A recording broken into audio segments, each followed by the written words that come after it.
नमस्कार दोस्तों, मैं मीना के गीत यूट्यूब चैनल में आप सभी का दिल से स्वागत करती हूँ।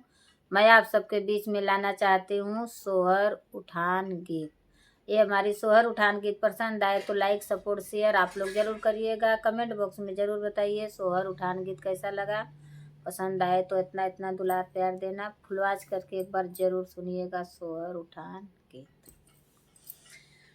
मोरे 4 महीना के पेट हमार मन कटहर पे। मोरे 4 महीना के पेट हमार मन कटहर पे। कहले सुनले ससुरुले उजयले।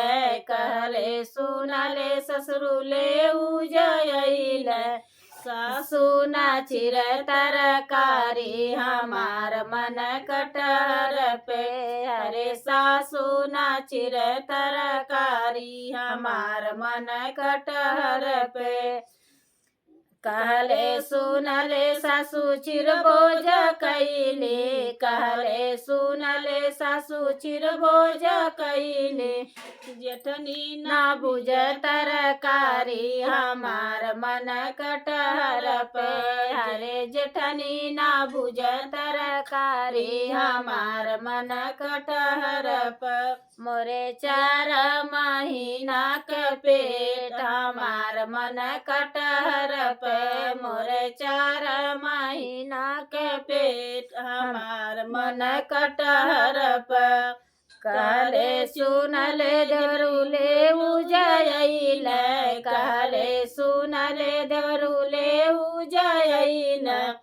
देवरानी न पीस मसाला हमार मन कटहर पे। हरे देवरानी न पीस मसाला हमार मन कटहर पे। कहले सुनले देव छोटी पिस बोझ कैले। कहले सुनले छोटी पिस बोझ कैले। ननदी न बुझ तरकारी हमार मन कटहर पे। हरे ननदी न बुझ तरकारी हमार मन कटहर पे। मोरे 4 महीना के पेट हमार मन कटहर पे।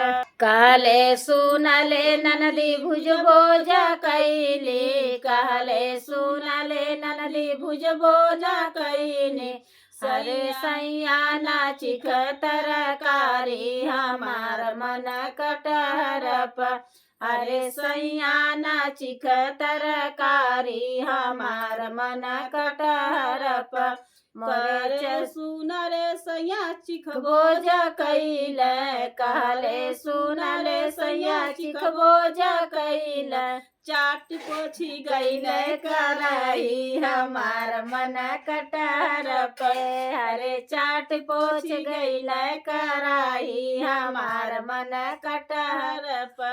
मोरे 4 महीना के पेट हमार मन कटहर पे।